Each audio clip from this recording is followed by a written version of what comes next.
परिवार के लिए खतरा बन रहे बुजुर्ग, नहीं ले रहे टीका। झारखंड में टीका लेने में बुजुर्गों से आगे निकल रहे युवा। नमस्कार, आजाद सिपाही विशेष में आपका स्वागत है। मैं हूं राकेश सिंह। कोरोना से बचाव के लिए अभी फिलहाल केवल टीकाकरण ही एकमात्र उपाय है। इस बात को सभी को समझना होगा। सरकार धीरे धीरे टीकाकरण के अभियान को बढ़ा रही है। संभावित तीसरी लहर से पहले ज्यादा से ज्यादा लोगों को टीका लेने का लक्ष्य रखा गया है और इस दिशा में काम चल रहा है। हमें भी समझना होगा कि ये हमारे हित के लिए है और हमें आगे आना होगा। राज्य में टीकाकरण की जो स्थिति दिख रही है वो अभी संतोषजनक नहीं है।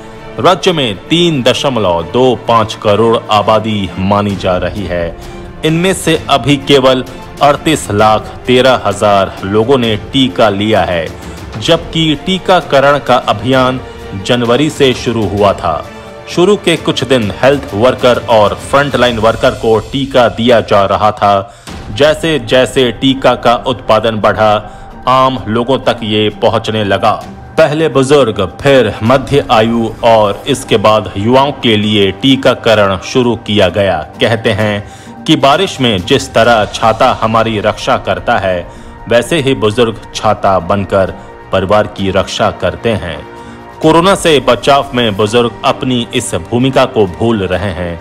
उनकी टीकाकरण में कम दिलचस्पी परिवार के लिए एक खतरनाक संकेत है। बुजुर्गों का टीका नहीं लेना उनके खुद और परिवार दोनों के लिए खतरनाक साबित हो सकता है। कोरोना संक्रमित होने पर परिवार साथ छोड़ने को मजबूर हो जाएगा या फिर पूरे परिवार पर संकट गहराएगा। इसी तरह की स्थिति मध्य आयु 45+ वाले लोगों की है। इस श्रेणी के लोग युवाओं के मार्गदर्शक बन सकते हैं, लेकिन वे भी टीकाकरण में दिलचस्पी नहीं ले रहे। राज्य में बुजुर्गों और मध्य आयु वर्ग के टीकाकरण की स्थिति पर आजाद सिपाही के राजनीतिक संपादक प्रशांत झा की विस्तृत रिपोर्ट। राज्य में टीके की फिलहाल कमी नहीं है। खासकर 45+ वालों को टीका लेने में किसी तरह की समस्या नहीं हो रही है। यहाँ तक कि उन्हें पहले से कोविन ऐप पर स्लॉट भी बुक करने की अनिवार्यता नहीं है। टीकाकरण केंद्र पर आधार कार्ड ले जाने से ऑन द स्पॉट रजिस्ट्रेशन हो रहा है और उन्हें टीका दिया जा रहा है। रजिस्ट्रेशन में भी कई जगहों पर बुजुर्गों की मदद के लिए कोई न कोई मौजूद रहता है।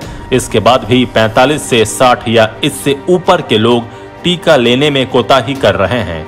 सेंटर तो बहुत ही कम लोग पहुंच रहे हैं। आंकड़े बताते हैं कि झारखंड में इन दोनों श्रेणी में अभी तक पहला डोज 50% लोगों ने भी नहीं लिया है।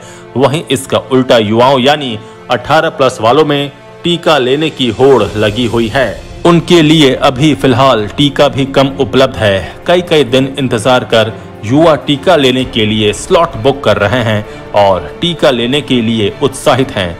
राज्य में बुजुर्गों यानी 60+ वालों की आबादी का आकलन 32,31,564 किया गया है।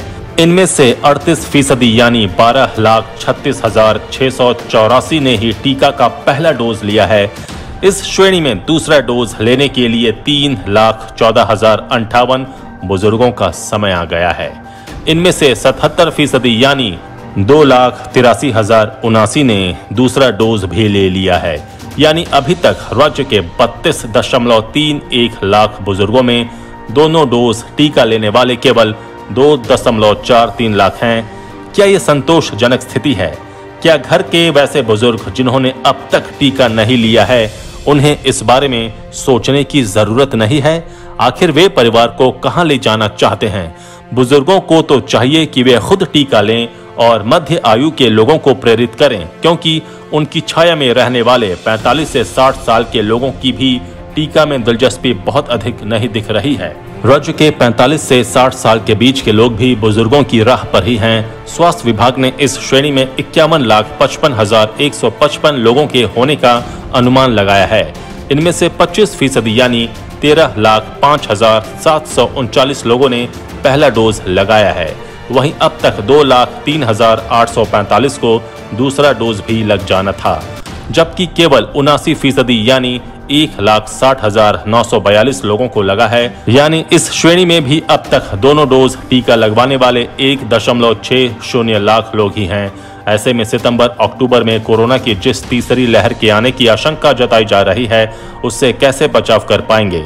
राज्य के यही दो वर्ग हैं जिन पर पूरा दारोमदार टिका है। बुजुर्गों की छत्र छाया और मध्य आयु वर्ग का लालन पालन और मार्गदर्शन की बदौलत ही परिवार और समाज आगे बढ़ता है। सरकार को टीकाकरण को लेकर थोड़ा नरम और थोड़ा गर्म दोनों रुख अपनाने की जरूरत है। सरकार नरम रुख अपनाते हुए जागरूकता अभियान बढ़ाए। मंदिर, मस्जिद, गुरुद्वारा और चर्च आदि के प्रमुख ग्रामीण क्षेत्र में पाहन, पुरोहित, मुखिया आदि लोगों की मदद लेनी चाहिए।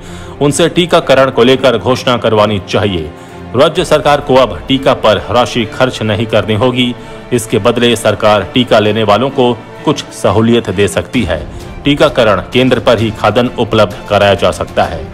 टीका के लिए प्रेरित करने वालों और टीकाकरण केंद्र तक लाने वालों को प्रोत्साहित राशि भी दी जा सकती है। लोगों को घर के नजदीक ही टीका केंद्र उपलब्ध हो, हाट बाजार में मोबाइल वैन पहुंचे, ये सुनिश्चित करना चाहिए। जब सरकार सारी सहूलियत कर दे तो फिर थोड़ी सख्ती भी बरतनी चाहिए। टीका नहीं लेने वालों को बाजार हाट में सामान बेचने नहीं दिया जाना चाहिए। सरकारी सुविधा लेने वालों के लिए टीका लेना अनिवार्य कर देना चाहिए। अफवाह फैलाने वालों पर सख्ती करनी चाहिए। जब सरकार दोनों तरह का कदम उठाएगी तभी टीकाकरण अभियान पूरी तरह सफल होने की उम्मीद है। आजाद सिपाही में अभी इतना ही। आप हमारे इस YouTube चैनल को जरूर सब्सक्राइब करें। आप हमारे Facebook पेज को भी जरूर लाइक करें। धन्यवाद।